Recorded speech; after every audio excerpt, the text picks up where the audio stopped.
প্রশাসনকে বুড়ো আঙুল দেখিয়ে রাস্তার দুই ধারে জায়গা দখল করে ইমারতি দ্রব্যের ব্যবসা রমরমা।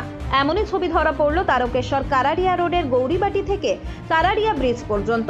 বেশ কয়েকদিন ধরেই তারকেশ্বর থানার পক্ষ থেকে লাগাতার মাইকিং প্রচার করা হয় যে রাস্তার দুই ধারে জায়গা দখল করে কোনো ব্যবসায়ী ইমারতি দ্রব্য রেখে ব্যবসা করতে পারবেন না। গ্রামীণ জেলা পুলিশ তথা তারকেশ্বর থানার পক্ষ থেকে এলাকার জনসাধারণের উদ্দেশ্যে জানানো যাচ্ছে যে বীজ রাস্তার দুই ধারে যাহাদের ইমারতি দ্রব্য যেমন ইট, বালি, পাথর রাখা আছে তা অতি সত্বর অন্যত্র সরিয়ে নিতে হবে।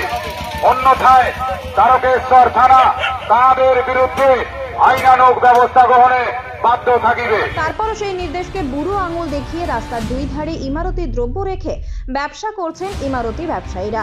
মূলত রাস্তার দুই ধারে ইট, বালি, টনচিপ রেখে দখল হয়ে যাওয়ার ফলে প্রায়শই দুর্ঘটনা ঘটতে দেখা যায়।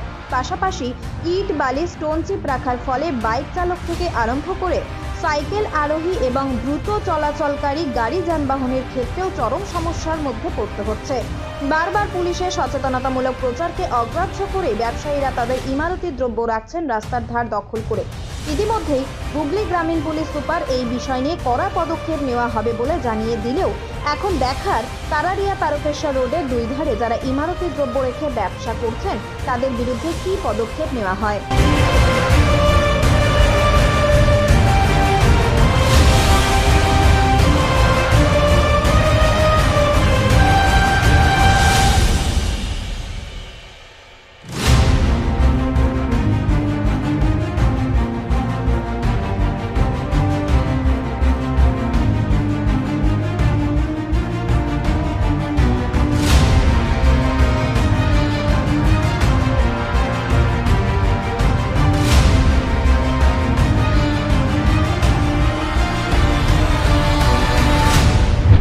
ইট, বালি, সিমেন্ট, স্টোন চিপস দেখেন আমাদের এটাই আছে কি 24 থেকে আমাদের এক উইকের জন্য ইন্টেন্সিভ স্টেট জুড়ে সেফ ড্রাইভ সেফ লাইফ প্রকল্প এবং ট্রাফিকের একটা স্পেশাল ড্রাইভ চলবে। তো আমরা বেসিক্যালি এটার জন্য যেটা করবো আর কি, সবচেয়ে আগে আমরা অ্যানাউন্সমেন্ট করে দেবো কি যাদের আছে যেভাবে যেখানে কনস্ট্রাকশন করছে অ্যাটলিস্ট ব্ল্যাক যে টপটা আছে ওটা ছেড়ে রাখার জন্য। কেন কি ওটা যদি না থাকে মানে না যেরকম কোনো ওটা যদি না ছড়ানো হয় তাহলে যে কোনো গাড়ি স্কিড করে অ্যাক্সিডেন্ট হতে পারে। তো